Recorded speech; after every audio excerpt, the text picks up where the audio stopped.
नमस्कार मित्रों, कोरोना का दौर जारी है। कोरोना पर मैंने बहुत सारा वीडियो बनाया, तो मित्रों का फ़ोन आते रहता है, जिसका जवाब मैं वीडियो बना के देता रहता हूँ। फ़ोन इसलिए भी ज़्यादा आता क्योंकि मेरा मत शुरू से अलग रहा है। जब से कोरोना फैला तब से मैंने शुरू से बताया कि कोरोना को कोरोना को फैलाया गया, कोई चीन नहीं फैलाया। कोरोना का किट आज मनुष्य ने ईजाद किया, तो हर चीज़ में उसको किट लगा के पॉजिटिव नेगेटिव में दुनिया को डिवाइड करने लगा। अब इस धरती पर दो ही प्रकार का लोग हैं, या एक वो जो कोरोना पॉजिटिव, एक वो जो कोरोना नेगेटिव। अब चलन क्या चल पड़ा कि बीमारी मरता है हार्ट अटैक से, बोलता है कोरोना, मरता है कैंसर से, बोलता है कोरोना। कोरोना से कोई किसी का जान नहीं जाता, क्योंकि शुरू से हमारा मत है कि बीमारी गंदगी से नहीं, बीमारी चीनी से होता। अब एक्सेस कार्बोहाइड्रेट खाए हैं, कम प्रोटीन खाए हैं, नहीं टहले हैं, सारे बीमारी का जड़ यही है। 10-15 मिनट भी धूप में नहीं निकलते, 6 घंटा का भी गहरा नींद नहीं लेते, तो बीमारी वहाँ से होता। चूँकि हमारा मत शुरू से अलग रहा है। जब लोग कहता था कि फाइट विथ कोरोना, मैं कहता था कि खुद को सुधारें, दुनिया को नहीं। Don't fight, just be right, ये मेरा नारा था। और ये जो पूंजीवादी व्यवस्था है उसको वैक्सीन बेचना है, इसीलिए अभी भी ये डर को बनाए रख रहा है। ये हमारा शुरू से मत था। और कोरोना कुछ नहीं, एक वैश्विक भ्रम है, और ये पैदा किया गया हिप्नोटिज्म है, सम्मोहन है, ताकि वो वैक्सीन को आसानी से बेच सके। तो ये हमारा शुरू से मत था, इसलिए लोगों का फ़ोन आते रहता। मैं शुरू से बोलता था कि ज़्यादा हाथ धोइएगा, तो हाथ धोने से आपका लाभदायक बैक्टीरिया ख़त्म हो जाएगा, तो बैरियर इम्यूनिटी आपका कमज़ोर होगा। ज़्यादा मास्क लगाइएगा तो उसके चलते वायरस तो नहीं रुकेगा, क्योंकि वायरस का साइज़ 0.12 माइक्रोन है, और उस N95 मास्क का जो छेद का साइज़ है वो 2.5 माइक्रोन है। तो 2.5 माइक्रोन के छेद से 0.12 माइक्रोन का वायरस कैसे नहीं पास करेगा, वो तो आसानी से पास करेगा।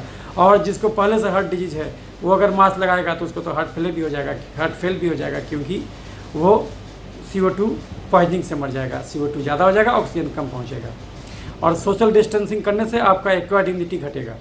ये मैं शुरू से बताता आया हुआ हूँ, इसलिए मित्रों का फ़ोन आते रहता। इसी क्रम में एक मित्र का फ़ोन आया, उनका पूछना था कि अभी जो कंट्रोवर्सी चल पड़ा है कि एजिथ्रोमाइसिन काम करता है, वायरस को मारता है, हाइड्रोक्सीक्लोरोक्विन वायरस को मारता है, और रेमडेसिविर वायरस को मारता है। तो थोड़ा इस पर प्रकाश डालें कि आखिर ये है क्या, और क्यों WHO एक बार बोला और फिर बोला, एक बार बोला कि इसको दे सकते, एक बार बोला इसको नहीं दे सकते, ऐसा क्यों हो रहा है, इस पर थोड़ा प्रकाश डालिएगा। और क्यों WHO अभी बीच में कहा था कि ये कभी नहीं जाएगा और इसके साथ जीना सीखना होगा, और अभी कुछ दिन पहले फिर डरा रहा है कि फिर आएगा, तो ऐसा क्यों ऐसा हो रहा है, इस पर थोड़ा सा प्रकाश डालने के लिए उनका निवेदन था। तो ऐसा है मित्रों, पहले तो इस पर समझ लीजिए, ये हाइड्रोक्सीक्लोरोक्विन और ये एजिथ्रोमाइसिन और ये रेमडेसिविर। तो जहाँ तक हाइड्रोक्सीक्लोरोक्विन का सवाल है, ये बेसिकली एलर्जी की दवा है। ये किसी कोरोना की दवा नहीं है, ये एक एलर्जी की दवा है, जो एलर्जी में बहुत पहले से यूज किया जाता है। अब किसी को बुखार लगता है तो उसमें वो एलर्जी के चलते ही लगता है। कोई भी बाहरी चीज़ आपके शरीर में घुसता है तो आपका शरीर उससे प्रतिक्रिया करता है। एलर्जी एक पैराडॉक्स है, कभी आपको फ़ायदा करेगा, कभी आपको नुकसान कर देगा। जैसे अगर किसी भीड़ में एक चोर है, आपको उस चोर को मारना है, तो हो सकता है कि यदि चोर तो ऐसा तो नहीं खड़ा हो जाएगा कि बोला ठीक है आप गोली मारो, नहीं, वो आप गोली मारिएगा तो वो भी गोली चलाएगा और वो अगल बगल भागेगा। तो इस जो भगदड़ में बहुत सारा नॉर्मल आदमी भी मरेगा। हो सकता है वो चोर बच जाए लेकिन नॉर्मल आदमी मर जाए। तो कहने का तात्पर्य हुआ कि जब भी किसी को एलर्जी होता है तो एलर्जी शरीर के फ़ायदे की चीज़ है, क्योंकि कोई भी चीज़ से शरीर बचाने के लिए जो इम्यूनिटी तैयार करता उसी को एलर्जी कहा जाता। लेकिन जब ये गड़बड़ हो जाता तो फिर आपको दिक्कत होने लगता। तो गड़बड़ क्यों होता, कोई भी बीमारी किसी को क्यों होगा, क्योंकि भोजन गलत होगा। हर इंसान हर चीज़ नहीं खा सकता, लेकिन हर इंसान हर चीज़ खाना चाहता, गड़बड़ ये शुरू हो जाता है। तो कार्बोहाइड्रेट का काम है एक्टिविटी, प्रोटीन का काम है इम्यूनिटी और स्ट्रेंथ देना शरीर को, फैट का काम है दिमाग और नस मजबूत करना, हार्मोन बनाना, फाइबर का काम है आंत मजबूत करना। आप जो भोजन खाइएगा उसमें खाली कार्बोहाइड्रेट खाइएगा, 80% कार्बोहाइड्रेट खाइएगा और मेहनत कीजिएगा ही नहीं। तो ये जो एक्सेस कार्बोहाइड्रेट होगा या तो शरीर में चर्बी के रूप में जमेगा, पिछले वीडियो में भी बताए थे जो हम ब्रेन ट्यूमर पर बनाए थे, या तो उसको शरीर चर्बी बनाएगा तो हार्ट में चर्बी जमेगा तो हार्ट अटैक, खून के नली में जमेगा तो ब्लड प्रेशर, दिमाग में जमेगा तो लकवा मारेगा, ओवरऑल जमेगा तो बेचैनी, घबराहट, कपाड़ी दर्द, मिर्गी, पागलपन। चर्बी यहाँ जमेगा, थायराइड का बीमारी, लैरिंक्स में जमेगा, खराटा शुरू हो जाएगा। लीवर में चर्बी जमेगा तो फैटी लीवर, कब्ज, गैस, बवासीर, पथरी। पैनक्रियाज के बीटा सेल में जमेगा तो डायबिटीज, और महिलाओं में ओवरी के पास जमेगा तो मासिक गड़बड़ी, धात का समस्या, छाती का गिल्टी, बच्चा ठहरने में दिक्कत। पुरुषों में प्रोस्टेट में जमेगा तो प्रोस्टेट का साइज बढ़ेगा, मूत्रनली पर दबाव पड़ेगा, पेशाब खुलासा नहीं होगा, बार बार यूटीआई पकड़ेगा। यहाँ जमेगा किडनी उड़ेगा, किसी नस में जमेगा, नस का झिंझिनी। शरीर एक्स्ट्रा चीनी से खाली चर्बी नहीं, तेजाब भी बनाता, वो तेजाब अलग ढंग से डैमेज करता। सांस की नली में तेजाब जाएगा तो टॉन्सिलाइटिस, साइनोसाइटिस, दमा, खांसी, निमोनिया कराएगा। जोड़ में तेजाब जाएगा तो गठिया कराएगा, अर्थराइटिस। चमड़े में तेजाब जाएगा तो एक्जिमा, सोरोसिस, सफेद दाग, जुरपीती, छाई, पीपल कराएगा। दिमाग में तेजाब जाएगा तो मिर्गी, पागलपन। लीवर में तेजाब जाएगा तो जॉन्डिस कराएगा। और सबका सब चीनी शरीर चर्बी तेजाब नहीं बनाता, कुछ एक्स्ट्रा चीनी को खून से निकाल कर शरीर में जहाँ तहाँ छिड़का जाता है। तो यदि आपके लार में चीनी रोज छिड़का जाएगा तो वो वायरस ज़्यादा अटैच कर जाएगा, कोरोना वायरस, और जो है कि तुरंत आपको निमोनिया में कन्वर्ट कर देगा, क्योंकि आप एक्स्ट्रा एलर्जी रखे हुए हैं। तो कहने का तात्पर्य हुआ कि कोई भी आदमी मरता इसमें वही है जो कि ज़्यादा कार्बोहाइड्रेट खा के अपना बॉडी मास इंडेक्स को 21 से 25 से बढ़ा देता। होना चाहिए 21 से 25 के बीच में। देखिएगा कोई आदमी का जो बॉडी मास इंडेक्स है, आप गूगल में टाइप कीजिएगा BMI कैलकुलेटर, आपको मिल जाएगा, और खुद देख लीजिए आपका BMI कितना है। अगर आपका हाइट के अनुसार वेट ज़्यादा है तो आपको वेट कम करना चाहिए, क्योंकि वो खाली चर्बी नहीं जमा हुआ, वो आपके शरीर में तेजाब भी बना और तेजाब भी जमा हुआ, और ये तेजाब अगर सांस की नली में गया तो आपको निमोनिया के रूप में परिलक्षित हो गया। अगर खून की नली में गया तो वो थ्रोम्बोसिस के रूप में परिलक्षित हो गया, या तेजाब एक जगह जमा हो गया तो कैंसर हो गया, चमड़े में आया तो एक्जिमा, सोरोसिस, सफेद दाग, जुरपीती, छाई, पिंपल हो गया, और जोड़ में गया तो गठिया हो गया। अब ये जो हाइड्रोक्सीक्लोरोक्विन का दवा है, बेसिकली ये क्लोरोक्विन डेरिवेटिव है, जो कि सिनकोना के बार्क से, यानी कि उसका छाल से निकलता था, और बहुत ज़माने से लोग इसको यूज किया जा रहा है। और उसी को पहले क्लोरोक्विन यूज करता था, लेकिन क्लोरोक्विन ज़्यादा खाने से आँख पर साइड इफेक्ट होने लगा। वो एक बुल्स आई मैक्लोपैथी होता है आपके जब रेटिना में जो होता है, जो कि जहाँ कर की जिससे कि आप देखते हैं, जो आपका पर्दा है वो पर्दा खराब हो जाता है, उसकी वजह से परमानेंटली खराब हो जाता है, चूँकि वो क्लोरोक्विन जाके वहाँ जमा हो जाता है, डिपॉजिट हो जाता है। तो लेकिन ये साइड इफेक्ट उन लोगों में ज़्यादा होता है जो ज़्यादा चीनी खाते, जो कम प्रोटीन खाते, जो नहीं टहलते, उन्हीं में ज़्यादा होता है। लेकिन बहरहाल उसका एक सेफर वेरिएंट निकाला, हाइड्रोक्सीक्लोरोक्विन, यानी क्लोरोक्विन में एक हाइड्रोक्सी ग्रुप लगा दिया, तो ये इसका साइड इफेक्ट कम होता है। लेकिन इसको भी अगर ज़्यादा डोज में खाइएगा तो साइड इफेक्ट होगा। हम लोग चमड़े के डॉक्टर हैं, और हमारा सबसे फेवरेट बीमारी है SLE, सिस्टेमिक लूपस एरिथेमेटोसस। अगर हम पिछले 5-6 साल में 90,000 मरीज केवल इंदिरा गांधी आयुर्विज्ञान संस्थान में देखे हैं। तो मैं doctor Kranti Chandan Jaykar, associate professor and first HOD skin BD IIMS Patna. तो ये जो 90,000 मरीज मैंने देखा ये केवल इंदिरा गांधी में, और उसके चलते मैं सीख गया कि दुनिया में कोई भी बीमारी 5 कारण से होता है। ज़्यादा कार्बोहाइड्रेट खाना, कम प्रोटीन खाना, नहीं टहलना, 2 घंटा भी कम से कम नहीं टहलना, और आधा घंटा भी धूप नहीं दिखाना, और जो है कि 6 घंटा भी नहीं सोना। तो यही 5 कारण होता है बीमारी से। तो ये जो 90,000 का मरीज देखे, उसमें से कम जो है कि 5 से 10,000 मरीज हम SLE का देखे, और SLE में शरीर का हर अंग खराब होता है। आप आँख हो, लीवर हो, किडनी हो, चमड़ा हो, दिमाग हो, हर अंग खराब होता है इसमें। तो अगर आप जो दवा दीजिएगा उससे वो हर अंग ऑटोमेटिक ठीक हो जाएगा। आप दवा दे रहे हैं चमड़ा के लीजन को देख करके, लेकिन आप आश्चर्य में पड़ जाइएगा कि उसी दवा से उसका लीवर, किडनी का सारा गड़बड़ी भी ठीक हो गया, थायराइड का गड़बड़ी भी ठीक हो गया। तो ये जो SLE है आपको एक कंप्लीट डॉक्टर बना देगा। यदि आप SLE का मैनेजमेंट सीख गए तो फिर आप समझिए कि आप हर बीमारी को ठीक कर लीजिएगा, इतना बड़ा ज्ञान ये आपको दे देगा। तो SLE का में हम लोग हाइड्रोक्सीक्लोरोक्विन को बहुत यूज करते थे, क्योंकि ये ड्रग ऑफ चॉइस है। गूगल में टाइप कीजिएगा drug of choice of SLE, तो इसमें मिलेगा हाइड्रोक्सीक्लोरोक्विन। तो हाइड्रोक्सीक्लोरोक्विन बेसिकली काम कैसे करता है?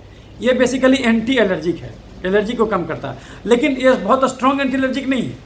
ऐसा नहीं कि SLE बहुत गंभीर अवस्था में सीवियर SLE आएगा और खाली हाइड्रोक्सीक्लोरोक्विन से कंट्रोल हो जाएगा, नहीं कंट्रोल होगा उससे। उस समय तो आपको स्टेरॉइड देना होगा, या फिर और दूसरा इम्यूनोसप्रेसिव, यानी जो आपकी इम्यूनिटी को कम करे वैसा दवा देना होगा, जैसे साइक्लोस्पोरिन, जैसे एजाथ्रोपिन या माइक्रोफेनोलेट मोफेटिन, ये सब चलाना होगा। तब जाकर के आपका इम्यूनिटी को वो कम करेगा जो एक्सेस हो चुका है। एक्सेस क्यों हुआ? क्योंकि आप ज़्यादा तेजाब बनाए। ज़्यादा तेजाब क्यों बना? क्योंकि आप एक्सेस चीनी खाए। और उसको ऐसे भी समझ सकते हैं क्योंकि ज़्यादा चीनी खाने से इंसुलिन भी बढ़ेगा, और ये इंसुलिन एक ग्रोथ फैक्टर है जो एलर्जी को बढ़ा देगा, उसके ढंग से भी एलर्जी बढ़ेगा। और उसको ऐसे भी समझ सकते हैं, आप एक्सेस ऊर्जा लिए, आप खर्च किए 2000 कैलोरी और रोज़ का रोज़ खा रहे थे 4000 कैलोरी, और जो भोजन करते थे उसमें 80% कार्बोहाइड्रेट रहता था। तो ये कार्बोहाइड्रेट तो 100% अंदर घुस जाएगा। प्रोटीन को शरीर में घुसाने के लिए आपको मेहनत करना होगा, फैट को घुसाने के लिए मेहनत करना होगा, लेकिन कार्बोहाइड्रेट तो 100% अंदर घुसेगा, उसमें तो कोई रोकना है ही नहीं, खासकर जो सिंपल कार्बोहाइड्रेट है। तो आप अंदर जा करके वो या तो चर्बी बनेगा तो विभिन्न ऑर्गन का व्यवधान करेगा, या तो तेजाब बनाएगा तो उससे अलग अलग एलर्जी का बीमारी होगा। अब एलर्जी का बीमारी जो भी मेडिकल साइंस में आइटिस लगा हुआ हो, जैसे हेपेटाइटिस में आइटिस लग गया तो हेपेटाइटिस हो गया, यानी सूजन, इन्फ्लेमेशन ऑफ लीवर। तो कभी भी इन्फेक्शन होगा तो इन्फ्लेमेशन भी होगा। क्यों? क्योंकि इन्फेक्शन को मारने के लिए आपका इम्यूनिटी उसको लड़ेगा, और उससे जब लड़ेगा तो अगल बगल का सेल भी मरेगा, खाली वो कीड़ा नहीं मरेगा बल्कि अगल बगल का सेल भी मरेगा। तो इसीलिए जो है कि कभी भी इन्फ्लेमेशन होगा, जैसे किडनी का हुआ ग्लोमेरुलोनेफ्राइटिस कहते, दिमाग का हुआ तो उसको कहते ये जो है कि सेरेब्राइटिस या एन्सेफेलाइटिस कहते हैं उसको, या अगर मेनिंजेज यानी कि रीढ़ की हड्डी के जो अंदर पानी भरा हुआ है, जो स्पाइनल कोड है उसमें जो पानी है भरा हुआ है, वो पानी में जब होगा इन्फेक्शन तो मेनिंजाइटिस उसको कहते हैं। तो मतलब हर एरिया का अलग अलग इन्फेक्शन होगा, इन्फ्लेमेशन होगा, तो उसको जो है कि आइटिस लगा देते हैं हम लोग मेडिकल साइंस में, उसको आइटिस लगा देते हैं। डर्मेटाइटिस मतलब चमड़े का इन्फ्लेमेशन कोई भी। तो इसमें हम लोग ये किसी भी इन्फ्लेमेशन में काम करता है ये हाइड्रोक्सीक्लोरोक्विन, लेकिन ये वीक ये एंटी एलर्जिक है। बेसिकली ये करता क्या है कि ये लाइसोजोमल यानी कि जो फैगोसाइटोसिस होता है, जहाँ पर किसी चीज़ को, कोई एबनॉर्मल सेल को या एबनॉर्मल जो इन्फेक्शन को जब उसको मारने के लिए कुछ जो हमारे शरीर में जो सेल है, जो इम्यूनिटी का जो सेल है, जो बॉर्डर लाइन समझिए वो पुलिस है आपका, वो जो पुलिस है उसको कैप्चर करता है, उसको पूरा खा जाता है। ये जो खाने वाला मैकेनिज्म है ये लाइसोजोम नामक एक ऑर्गन के द्वारा होता है, ऑर्गेनेल बोलते हैं उसको, क्योंकि वो सेल के अंदर है इसलिए उसको ऑर्गेनेल कहते हैं। ये जो ऑर्गेनेल है, ये ऑर्गेनेल का जो फंक्शन है ये डिस्टर्ब कर देता है हाइड्रोक्सीक्लोरोक्विन, और इसके थ्रू वो काम करता है। ये किसी कोरोना वायरस पर इफेक्ट नहीं करता, लेकिन कोरोना वायरस के चलते जो हमारे शरीर में प्रतिक्रिया हुआ, कोरोना वायरस ज़्यादा आ गया और हम ज़्यादा चीनी खाए हुए थे, तो ज़्यादा चीनी खाए हुए थे तो वो चीनी लाल में भी आया था, तो ज़्यादा अटैच कर गया, नंबर एक बात।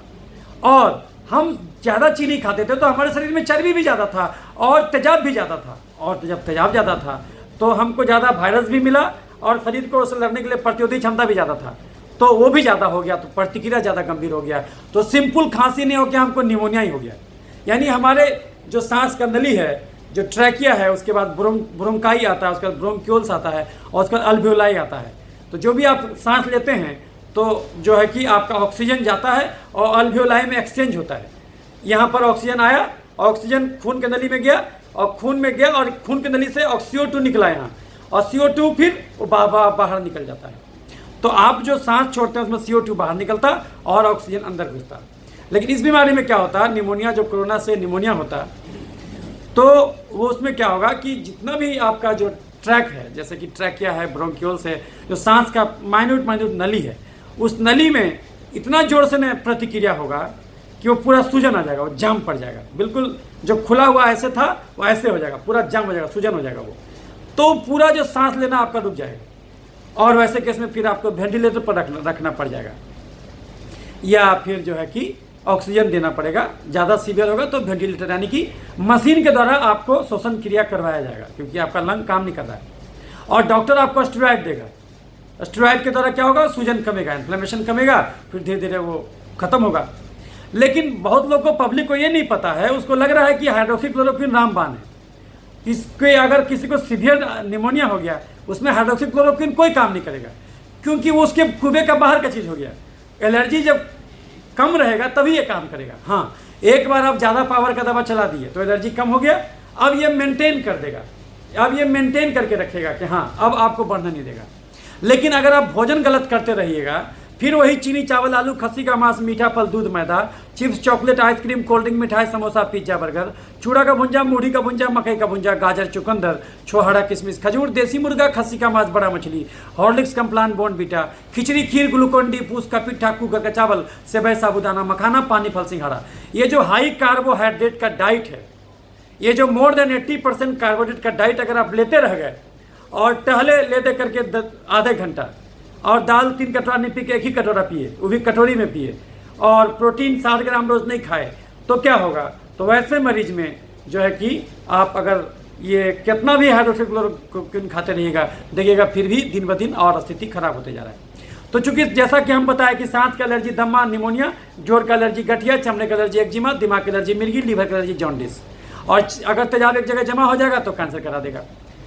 तो कोई भी एलर्जी का दवा जो गठिया को ठीक करेगा वही दवा से दमा भी ठीक होगा, उसी दवा से निमोनिया भी ठीक होगा, उसी दवा से चमड़े का खुजली भी ठीक होगा, और उसी दवा से सफ़ेद दाग भी ठीक होगा, क्योंकि कारण तो सबका एक ही है। याद रखिए, बीमारियां अनंत हैं लेकिन स्वास्थ्य एक ही है।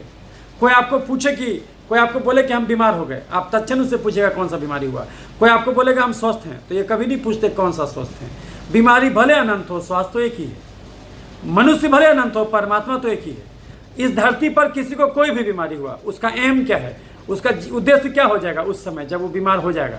उसका उद्देश्य हो जाएगा हम पुनः स्वास्थ्य की दशा को उपलब्ध हो जाएंगे। तो आपको स्वास्थ्य रूपी केंद्र बिंदु से भटक के आप कैंसर की ओर गए, कि भटक के आप हार्ट अटैक की ओर गए, कि भटक के आप कोरोना निमोनिया की ओर गए, कि भटक के आप जो है कि आप ये हेपेटाइटिस बी की ओर गए, कि HIV की ओर गए, आपको मंजिल क्या है? फिर से स्वास्थ्य को उपलब्ध हो जाना चाहते हैं आप। तो जिस ढंग से आप स्वास्थ्य से चले थे, यानी ज़्यादा चीनी खा के, कम मेहनत करके, ज़्यादा कार्बोहाइड्रेट खा के, कम प्रोटीन खा के और नहीं टहल के आप स्वास्थ्य से बीमारी तक पहुँचे थे, अब उल्टा काम कीजिए। आप दाल जम के पीजिए और रोज़ टहलिए 2-2 घंटा 4-4 घंटा, और खैबे मत कीजिए चीनी चावल आलू खसी का मांस मीठा फल दूध मैदा। तो क्या होगा? पुनः आप स्वास्थ्य तक पहुँच जाइएगा। उल्टा चल पड़िएगा तो पुनः स्वास्थ्य का दर्शन हो जाएगा। तो हाइड्रोक्सीक्लोरोक्विन या फिर कोई भी एंटी एलर्जिक दवा, चाहे वह स्टेरॉइड हो, जैसे कि स्टेरॉइड में आपका ये प्रेडनिसोलोन हो गया, जैसे कि आपका ये डेक्सामेथासोन हो गया, या फिर बीटामेथासोन हो गया, ये सब का सब स्टेरॉइड है। ये हाइड्रोकोर्टिसोन हो गया, ये सब का सब स्टेरॉइड है। तो अब कोई भी एंटी इन्फ्लेमेटरी ड्रग जो आपको डॉक्टर दिया, हाइड्रोक्सीक्लोरोक्विन तो खैर बहुत कमजोर है, ये मेंटेन खाली करेगा। एक बार ज़्यादा पावर का दवा आपको एलर्जी कम कर दिया और आप भोजन भी बदल दिए, और जो है कि आप हाइड्रोक्सीक्लोरोक्विन लेते रहे, तो क्या होगा उससे कि बहुत लंबे समय तक वो दबा के रखेगा। तो आपके मन में प्रश्न आएगा कि सर तो स्टेरॉइड क्यों नहीं ज़्यादा दिन तक दे सकते? स्टेरॉइड ज़्यादा दिन तक खाइएगा तो नुकसान हो जाएगा। ये हाइड्रोक्सीक्लोरोक्विन 200 मिलीग्राम का गोली मिलता है, उसको 200 मिलीग्राम का गोली सुबह शाम करके रोज करके अगर आप उसको लंबे समय तक भी खा लीजिएगा, 6 महीना साल भर भी खा लीजिएगा तो कोई दिक्कत नहीं होगा। लेकिन अगर इस हाइड्रोक्सीक्लोरोक्विन को एक दिन में 800 मिलीग्राम खाइएगा तो दिक्कत हो जाएगा। अगर 200 मिलीग्राम सुबह शाम रोज खा रहे हैं तो उससे दिक्कत नहीं होगा। एक वयस्क को इसका वजन कम से कम 50 किलो हो, उसको दिक्कत नहीं होगा। लेकिन अगर ये 800 मिलीग्राम खाइएगा तो दिक्कत हो जाएगा, खासकर उसको जिसको हार्ट डिजीज है, खासकर उसको जिसको हार्ट डिजीज है।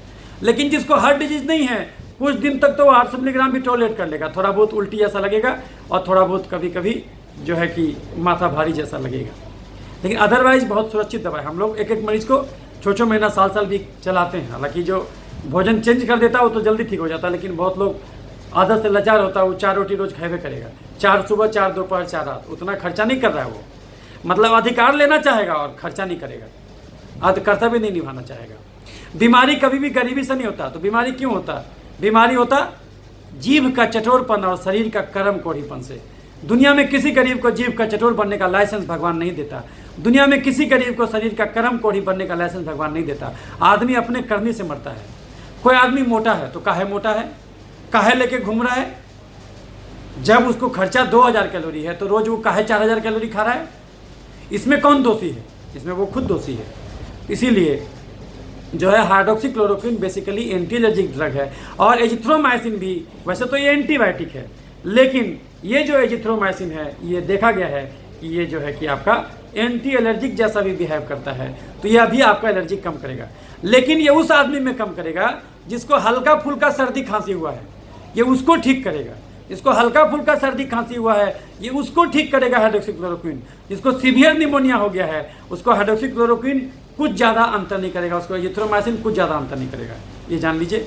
दूसरी बात, उसको फिर स्टेरॉइड देना होगा, और जब कभी भी किसी को स्टेरॉइड दीजिएगा तो gram positive bacteria, gram negative bacteria, anti fungal, anti viral, वो सब दवा देना होगा। और जहाँ तक रेमडेसिविर का बात है तो ये बेसिकली RNA वायरस पर काम करने वाला पुराना दवा है, तो ये तो वैसे भी दिया जाता था और वैसे भी दिया जाता है, तो ये वो तो इसमें भी दिया सकता है। लेकिन यह एक चीज़ जान लीजिए, अगर किसी आदमी को सीवियर निमोनिया है, आप उसको खाली रेमडेसिविर दे दिए तो खाली वायरस को न मार दिए, लेकिन शरीर में जो एलर्जी का जो चक्र शुरू हो गया था उस पर रेमडेसिविर का कोई एक्शन नहीं होगा। याद रखिए, रेमडेसिविर वायरस को केवल मारता है और ये जो हाइड्रोक्सीक्लोरोक्विन है ये एलर्जी को कम करता है। ये रेमडेसिविर वायरस को केवल मारता है, इसका एलर्जी पर कोई इफेक्ट नहीं है। और एजिथ्रोमाइसिन और जो आपका ये जो हाइड्रोक्सीक्लोरोक्विन है ये आपका एलर्जी को कम करता है, लेकिन वीक एंटी एलर्जिक है, ये वीक है, याद रखिए, ये कमजोर है, स्टेरॉइड से बहुत ज़्यादा कमजोर है। स्टेरॉइड अगर 100 गुना काम करेगा तो ये 1 गुना काम करेगा, इतना अनुपात है इसका, इतना कमजोर एंटी एलर्जिक है ये, ठीक है। तो रेमडेसिविर जो है वो केवल वायरस को मारा, एलर्जी पर कोई इफेक्ट नहीं हुआ। और ये जो है एलर्जी को हल्का फुल्का कम किया, वायरस पर इसका कोई इफेक्ट नहीं हुआ। तो आप बोलिएगा कि अगर हम दोनों को मिला दें तो थोड़ा सा इफेक्ट होगा, लेकिन ये उसी मरीज में होगा जिसको हल्का फुल्का बीमारी है। लेकिन जिस मरीज में सीवियर निमोनिया हो गया एक बार, उस मरीज में आप देने को तो दे दीजिएगा, क्योंकि मरता क्या ना करता। जब आपको लगता है कि कोई दवा ही नहीं है मार्केट में, तो ऐसे केस में चलाने को आप चला दीजिए, लेकिन प्रैक्टिकली वो उतना काम नहीं करेगा। वो ऐसे केस में आपको स्टेरॉइड देना ही पड़ेगा। और प्रैक्टिकली जो काम करेगा सबसे ज़्यादा दवा वो है स्टेरॉइड, प्रैक्टिकली जो काम करेगा वो है ऑक्सीजन, प्रैक्टिकली जो काम करेगा वो है नेबुलाइजेशन, प्रैक्टिकली जो काम करेगा वो है आपका वेंटिलेटर, वो आपको काम करेगा, क्योंकि उसका हालत ज़्यादा सीवियर है। तो उस समय आपको उस ढंग से मैनेज करना होगा। आप देने को साइड में दे दीजिए, लेकिन होता क्या है कि मीडिया वाला ये सब चीज़ जब उछालता है तो उसको लगता है रामबाण मिल गया, रामबाण मिल, वो तो मरीज देख नहीं रहा है, उसको क्या पता है ये सब चीज़। तो इसीलिए बीइंग ए डॉक्टर ये हमारा फर्ज है कि आपको ये क्लियर कर दें कि हाइड्रोक्सीक्लोरोक्विन और एजिथ्रोमाइसिन, हाइड्रोक्सीक्लोरोक्विन बेसिकली ये मलेरिया में भी दिया जाता, एक प्रकार का अमीबियासिस होता, एक प्रकार का पेचिस होता, ये पेचिस को भी खत्म करता है। एक प्रकार का जो ज़्यादा ताड़ी पीते हैं, नीरा पीते हैं, वो ज़्यादा पीते हैं, उसमें देखा जाता है कि एक प्रकार का अमीबा जो है एब्सेस बना देता है, अमीबिक लीवर एब्सेस वो हो जाता है लीवर में, उसमें भी काम करता है हाइड्रोक्सीक्लोरोक्विन। तो बेसिकली ये उसका दवा है, लेकिन ये हर प्रकार के एलर्जी में दे सकते हैं, चाहे वो जोड़ का एलर्जी हो यानी गठिया अर्थराइटिस, चमड़े का एलर्जी हो यानी एक्जिमा, सोरियासिस, सफ़ेद दाग, जुड़पित्ती, छाई, पिंपल, दिमाग का एलर्जी हो, मिर्गी, पागलपन, लीवर का एलर्जी हो, जॉन्डिस, ये सब में काम करेगा, कैंसर में भी काम करेगा ये जो आपका दवा है हाइड्रोक्सीक्लोरोक्विन। लेकिन बहुत वीक एंटी एलर्जिक है, इसको याद रखिए, ये वीक, ये मेंटेन करेगा। एक बार स्ट्रॉन्ग दवा आपको चला के एलर्जी को थोड़ा कम लेवल पर लाना होगा, और ये क्या करेगा, उसको मेंटेन रखेगा, उसको ज़्यादा बढ़ने नहीं देगा।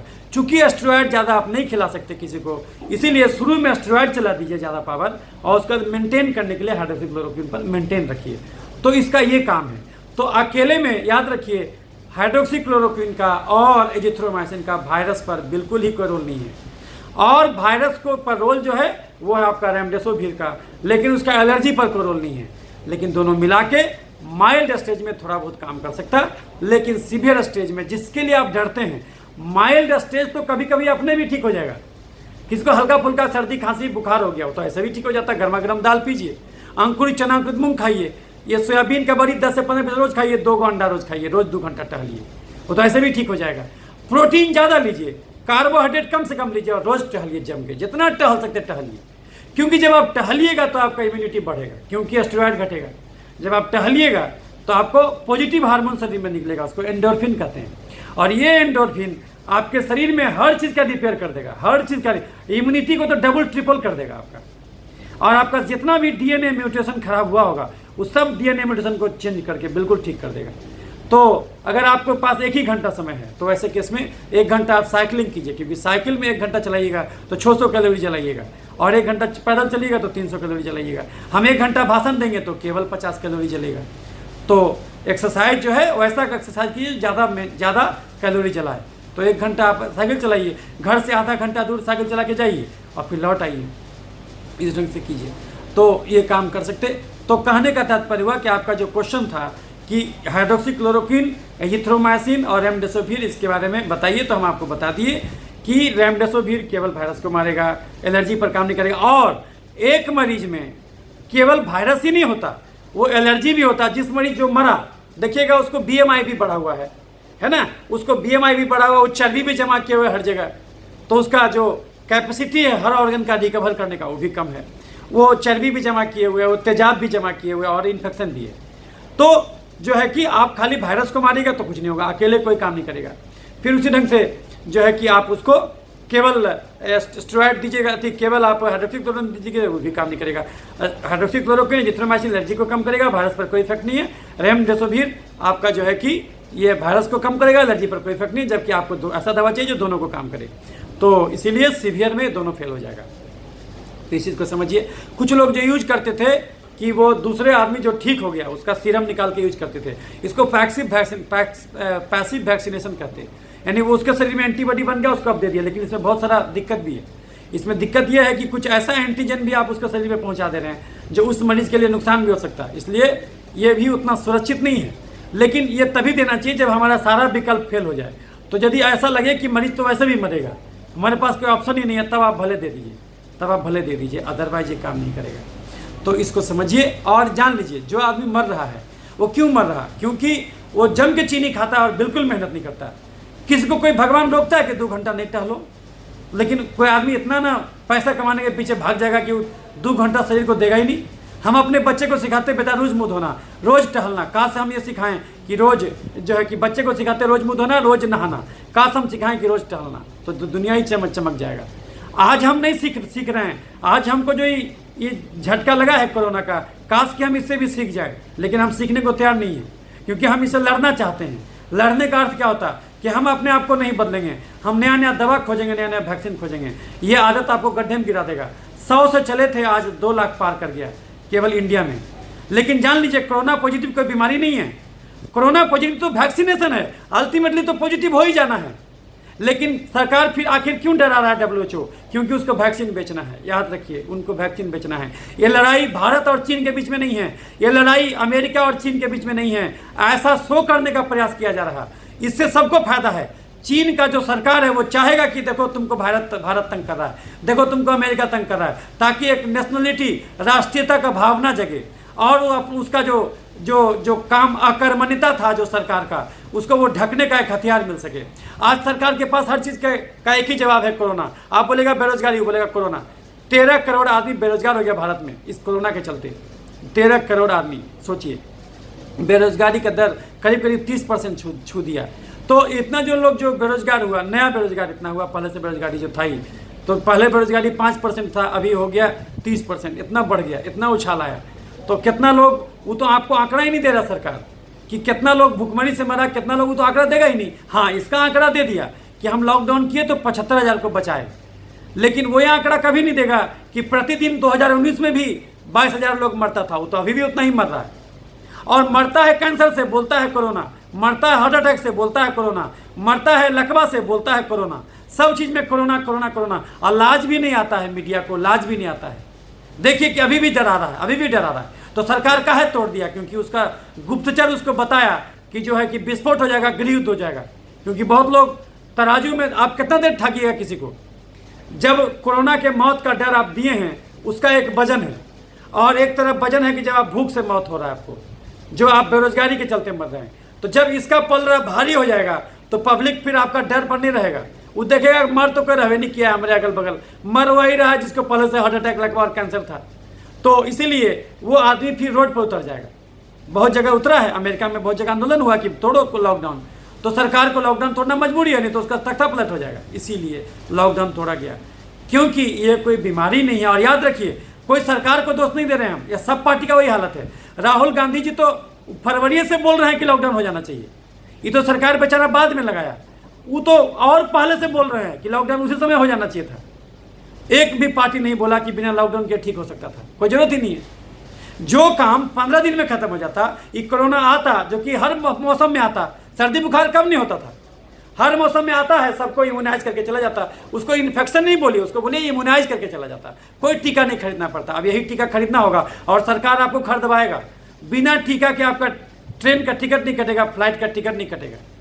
तो ये सब भी होने वाला है, तो ये सब भी याद रखिएगा। इसीलिए ये आप जो क्वेश्चन पूछे कि WHO काहे कर रहा है, उसको डराना, उसको वैक्सीन बेचना है, इसलिए कर रहा है। और क्या कर रहा है उसको बेचना था, ये जो है कि आपका मास्क, सैनिटाइजर बेच रहा है अपना, और मरीज का इम्यूनिटी और कमेगा और उसका बिकेगा दवा।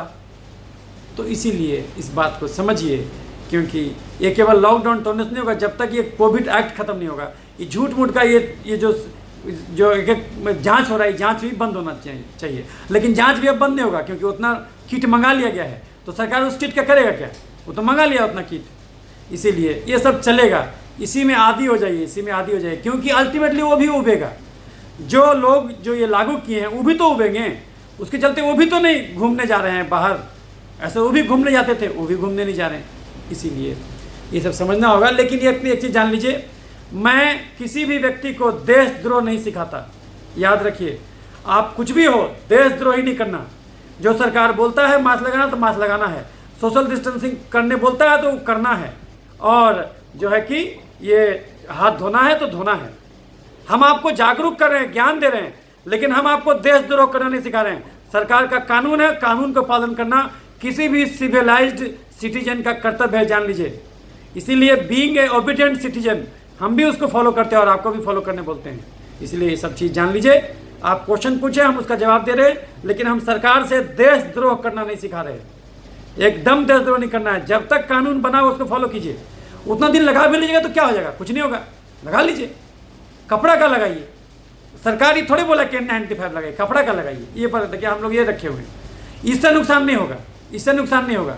ये लगा के रखिए, ऐसे करके रखिए, इससे दिक्कत नहीं होगा। लेकिन N95 कभी मत पहनिएगा, खासकर हट कर होगी कभी नहीं, उससे नुकसान हो जाएगा। कोरोना कोई बीमारी नहीं है, कोरोना कोई बीमारी है ही नहीं। ये सिंपल सर्दी बुखार का वायरस है और कुछ नहीं है इसमें।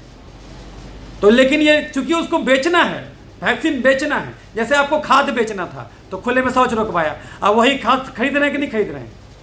आप कोई भी महिला जो मासिक होता था तो कपड़ा में बांध के रखती थी, कपड़ा से स्वस्थ रहती थी, अब वो पैड का आदत लगवाया क्योंकि उसको पैड बेचना है। ये पूंजीवादी व्यवस्था आपके जीवन को असहज बनाएगा ताकि आप बाहरी चीज़ों पर निर्भर हो जाएं, तभी तो वो आपको लूटेगा, नहीं तो लूटेगा कैसे। लेकिन जान लीजिए, ये पूंजीवादी व्यवस्था नहीं रहेगा तो आपको नया नया मोबाइल भी नहीं मिलेगा, ये भी जान लीजिए। तो पूंजीवादी व्यवस्था भी जरूरी है, नहीं तो देखिए रसिया क्या हालत हो गया। और चाइना में कहने के लिए कम्युनिस्ट है, वो 100% पूंजीवादी देश है। वो एक जरा भी कम्युनिस्ट देश नहीं है, सारा कम्युनिस्ट पना खत्म हो गया। वो हो ही नहीं सकता, मार्क्सवाद नहीं रह सकता धरती पर, सवाल ही नहीं उठता। क्योंकि कोई ना कोई एक आदमी आके बन के तानाशाह बन जाएगा, तो कौन सा फिर हो गया, फिर तो वही बात हो गया। फिर वो तो इंडिया से भी खराब है चाइना। हमको तो फक्र है कि हम भारत देश के नागरिक हैं, उसमें भी बिहार के नागरिक हैं। क्यों बिहार में फक्र ज़्यादा है? क्योंकि बिहार में कम से कम ये तो है, सब लोग लिबरल है, कम से कम इतना तो है। हम शान से बोलते हैं कि हम बिहार के नागरिक हैं। नहीं तो देखिए, जितना ज़्यादा ज्ञान हो जाता है उतना मूर्ख हो जाता है लोग। जाके देखिए मुंबई और दिल्ली में क्या हालत है। अभी एक पेपर का न्यूज़ देखिएगा, ये एक न्यूज़ है, इसमें देखिए कि न्यूज़ छपा है, इसमें GTB हॉस्पिटल में एक आदमी जो है अपने उसकी वाइफ मर गई लेकिन कोई भर्ती नहीं लिया। देखिए क्या न्यूज़ है, देखिए प्रेग्नेंट पत्नी को लेकर अस्पतालों में भटकता रहा और अल्टीमेटली मर गया, क्योंकि कोरोना के नाम पर कोई एडमिट नहीं किया, कोई भर्ती नहीं किया। ये तो हालत है, ये तो हो रहा है। क्यों भर्ती करेगा भाई? आप झूठ मूठ का जो एक्ट लगाए हैं, कोविड एक्ट, आप खुद सोच के देखिए। कोविड जो एक्ट लगा है कि एक आदमी छुआ तो फिर वो आदमी भी गया क्वारंटीन जेल। अरे भैया, कोई जिसको बीमारी हो, जिसको सर्दी खांसी निमोनिया कुछ हो, उसको नहीं इलाज करो यार। झूठ मूठ का ही कुछ हो ही नहीं रहा है और जबरदस्ती बनाए हुए हो। इस संसाधन का बर्बादी नहीं तो और क्या है। तो ये चीज़ समझिए। लेकिन हम कभी भी देशद्रोह नहीं सिखाते। जो भी है, जो भी सरकार है, उसको तो पालन कीजिए। वो देवता है हमारा, जो हमारा प्रधानमंत्री है वो देवता है, जो हमारा मुख्यमंत्री है वो देवता है, क्योंकि वो चुनी हुई सरकार है। वो कोई ऐसा नहीं बैठा है, जनता ने चुना है। और प्रजातंत्र में सबसे बड़ी मालिक जनता है। ठीक है, जनता बेहोश है, कोई बात नहीं, तो बेहोश है तो बेहोश है, उससे मतलब नहीं है, बेहोश है तो बेहोश है। इसीलिए हम किसी को भी देशद्रोह नहीं सिखा रहे, आपको पालन करना है। इसलिए हमारा ये वीडियो देख के कभी भी ये मत सोचिएगा कि हम आपको देशद्रोह सिखा रहे हैं। हम आपको बस खाली ज्ञान देना चाहते हैं कि जाग के रहिए, मास्क पहनिए तो जाग के पहनिए, कि नहीं भी पहनेगा तो कोई दिक्कत नहीं होगा। बीमारी से नहीं, हमको कानून का पालन करना है, इसीलिए पहन रहे हैं। सोशल डिस्टेंसिंग बनाना है क्योंकि ये कानून है, इसलिए बनाना है। जो कोविड का एक्ट है उसके अनुसार सब प्रोटोकॉल फॉलो करना है। बीइंग ए डॉक्टर, हम भी डॉक्टर हैं तो हम भी फॉलो करते उसी ढंग से। मरीज को उतना दूरी बनाते, उतना उसी हिसाब से देखते, उसका प्रोटोकॉल के हिसाब से जांच कराते, तभी हैंडल करते। कोई भी मरीज को बुखार आता उसको हम लोग चेक कराते कोविड का, तभी हम लोग आगे बढ़ते। ये सरकार का गाइडलाइन है, उसको हमको पालन करना मजबूरी है। वो ये है, हमको करना होगा, वो करना ही है। उसमें हमारे पास कोई ऑप्शन नहीं है, क्योंकि इस दुनिया में, इस धरती पर जो है कि प्रजातंत्र से बड़ा चीज़ नहीं हो सकता। प्रजातंत्र है भारत में, इसीलिए ये इसको कंफ्यूज मत कीजिएगा। हम कभी भी देशद्रोह नहीं सिखाते और हम सिखा ही नहीं सकते। बीइंग ओबीडिएंट सिटीजन, मैं और हमारा कोई पॉलिटिशियन नहीं है, हमको कोई जनता को वोट नहीं लेना है, हमको अपना काम करना है। इसीलिए जो है कि आप पूछे तो आप ज्ञान दे दिए, ये बता दिए कि भाई डरिए नहीं, कुछ बीमारी नहीं है, बस अपने आप को सुधार लीजिए। Don't fight, just be right. इससे सीखिए यही कि ज़िंदगी में कभी कभी लॉकडाउन अपनाइए। लॉकडाउन से फ़ायदा भी बहुत हुआ, लेकिन लॉकडाउन जो है आप एक ध्यान रखिए कि किसी को डायबिटीज़ ठीक करना है, लॉकडाउन लगा लीजिए जीवन में। आप 2 महीना बिल्कुल जो है कि ये 2-2 घंटा टहलिए, 4-4 घंटा टहलिए, देखिएगा सब डायबिटीज़ कहाँ जाता है। केवल दाल पी के रहिए, कुछ खावे मत कीजिए, खीरा ककड़ी टमाटर जम के खाइए, और चीनी चावल आलू खस्सी का मांस दूध पीना छोड़ दीजिए, मीठा फल खाना छोड़ दीजिए, देखिए कैसे गायब होता है आपका डायबिटीज़, कैसे ठीक होता है। तो ये है। और ये चमड़ा देखते देखते और एसएलई देखते देखते बीपी, चीनी, गठिया, दमा, मिर्गी, पथरी, बवासीर, ये सब ठीक करना शुरू कर दिए। ये सब करना सीख गए, सब ठीक हो जाता। जब आप भोजने बदल दीजिएगा तब कहाँ से कोई बीमारी टिकेगा। जब बीमारी रूपी पेड़ का आप जड़ें धर लीजिएगा तब कौन बीमारी का शाखा बचेगा। शरीर रूपी घर में जो है कि शरीर में कोई भी बीमारी क्यों होता, क्योंकि भोजन गलत होता है। जब भोजन सुधार दीजिएगा तो कोई भी बीमारी शरीर में टिकेगा नहीं। इसलिए हमारा यही संदेश है कि जो है हेल्दी रहिए, स्वस्थ रहिए और गलत भोजन नहीं कीजिए, रोज़ टहलिए। और भी कुछ अगर प्रश्न आता है तो उसको लिख दीजिएगा कमेंट बॉक्स में, उसका जवाब हम देंगे। लेकिन है कि कानून का पालन कीजिए, कानून का पालन कीजिए।